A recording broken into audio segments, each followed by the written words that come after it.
Well, good morning, everybody. Hopefully, you had a good weekend.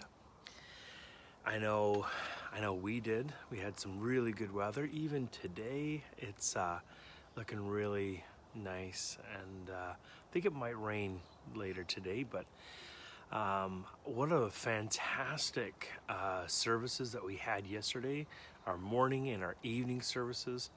And our Zoom calls, and I just love being able to reconnect and connect with y'all. So it's been good, and I'm glad that we're feasting well, we're getting outside, and we're connecting with one another, and are kind of expanding our bubbles just a little bit. I know I was with Crystal walking out near Red Cliffs, and just to see people out and about and fishing along the shore, and it's a good sign of progress to come. We are continuing on with our devotional series with Max Lucado's book, Anxious for Nothing, and we are in chapter 10, and this chapter has to do with clinging to Christ. Let me read it. Farmer Jones sensed trouble on the trellis. His grape givers groaned, leaves drooped, and vines dragged. Listless loganberries sighed in chorus. The farmer listened for a while and decided to do what grape growers have done since the beginning of writing this chapter. He talked to his crop. A boss-to-branch chat was in order. He set a stool between the rows, pulled off his straw hat, took a seat, and invited, "Okay, guys, why the gloom? This is not the wine I had in mind." At first, no one spoke. Finally, a slender tendril opened up. "I just can't do it anymore," he blurted. "I squeeze and push, but the grapes won't come." Leaves bounced as the other branches nodded in agreement. "I can't even get a raisin to pop out," one confessed. "Call me a cluster baron," shouted another. "Forgive me for being sappy," offered one more. "But I'm one burdened branch. I'm so tired my bark is barking." Farmer Jones shook his head and sighed. "No wonder you guys are unhappy. You're trying to do what you can't do and forgetting to do what you were made to do. Stop forcing the fruit. Your job is to hang on to the vine, to keep connected to the trunk. Get a grip. You'll be amazed by what you will produce." That's a far-fetched conversation between a farmer and a vineyard. Yes, but between our Father and his children, we must hear multiple moans a minute. He of course he does. "I'm a spiritual flop. The only fruit I bear is fear. Perfect peace? I feel like a perfect mess." The phrase fruitless and fret-filled describes too many of us.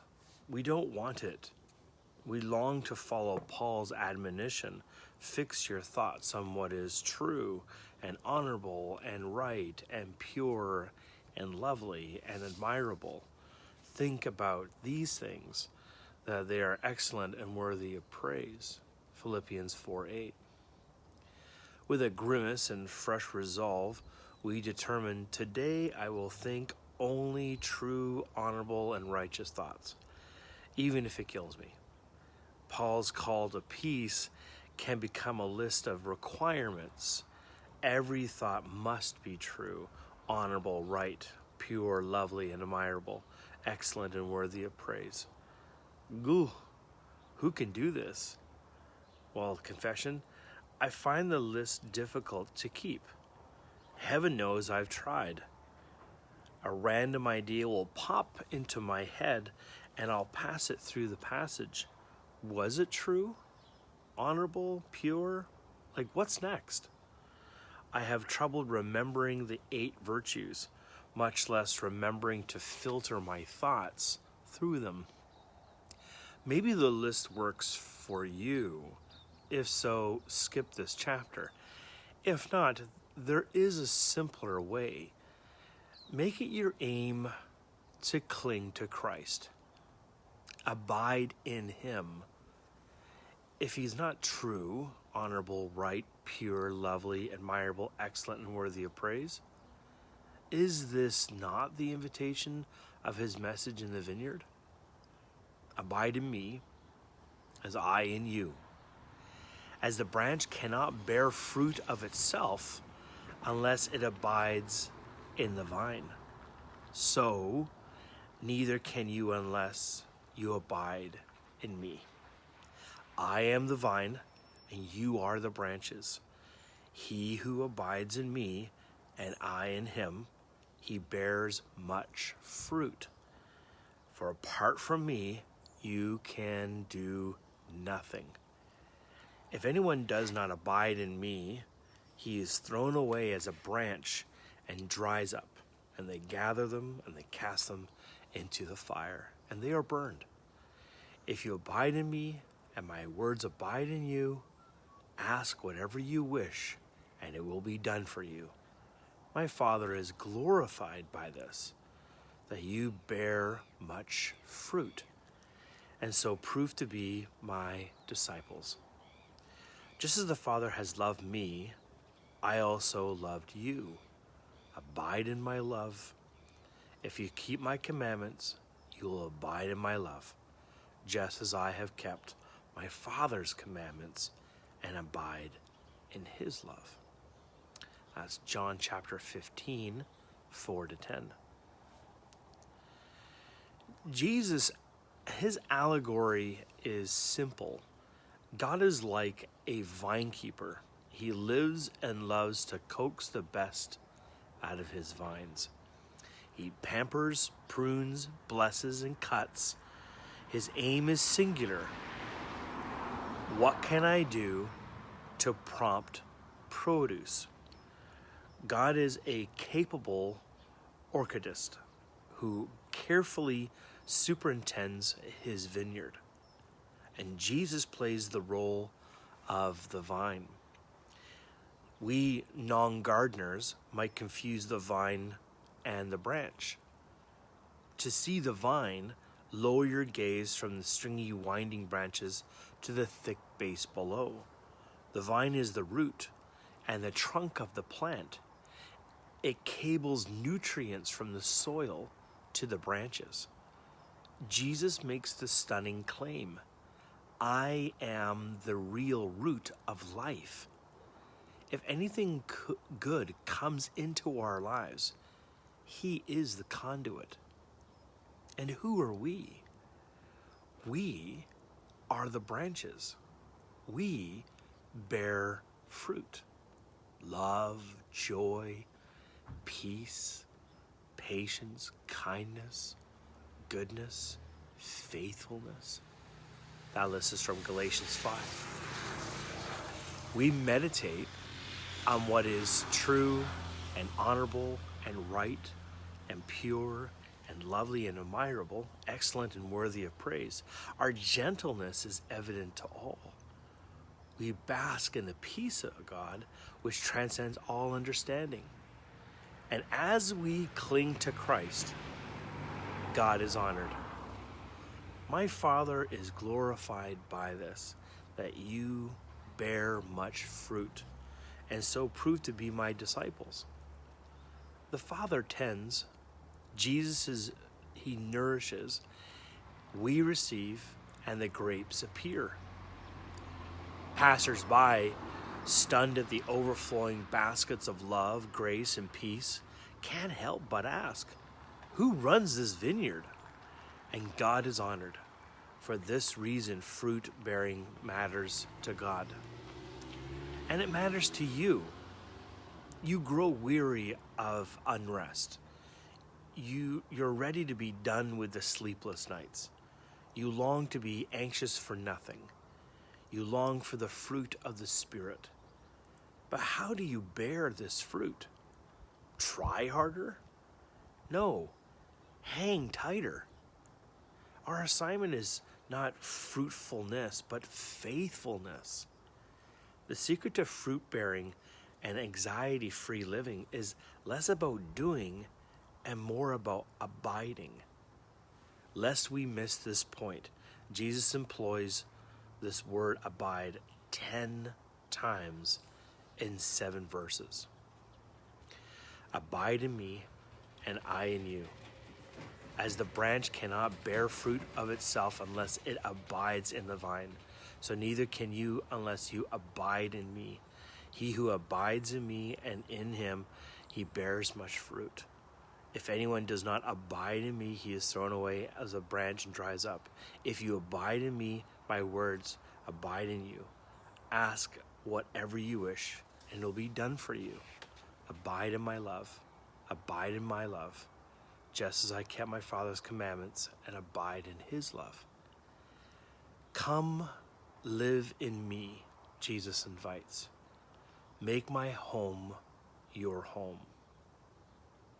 Odds are that you know what it means to be at home somewhere. To be at home is to feel safe.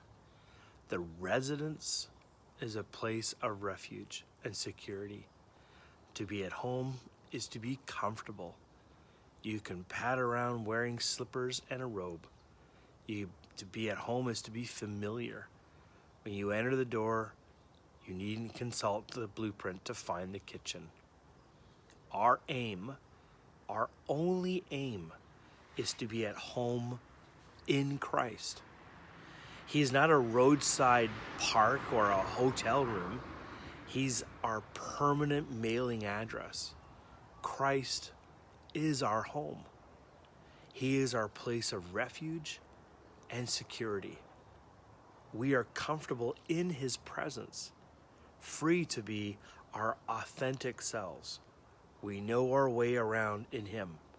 We know his heart and his ways. I love this word, abide.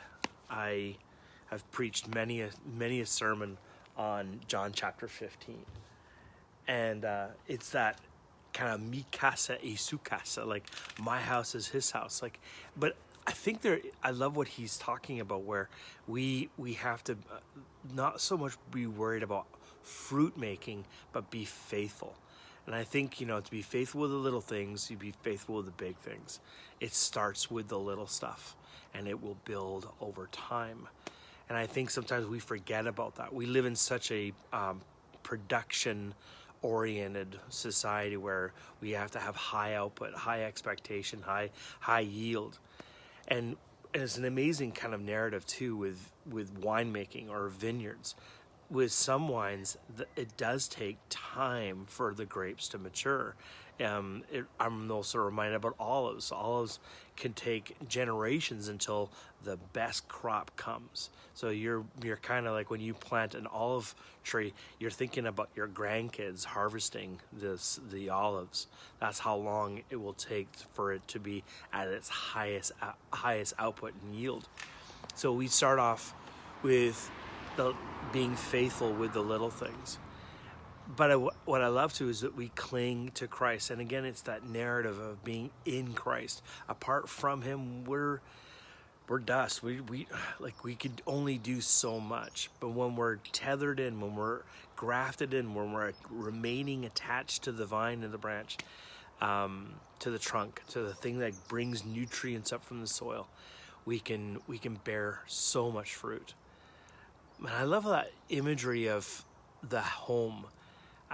Crystal and I were walking yesterday at the botanical garden, and there were moments where it reminded me of Victoria and like Beacon Hill Park,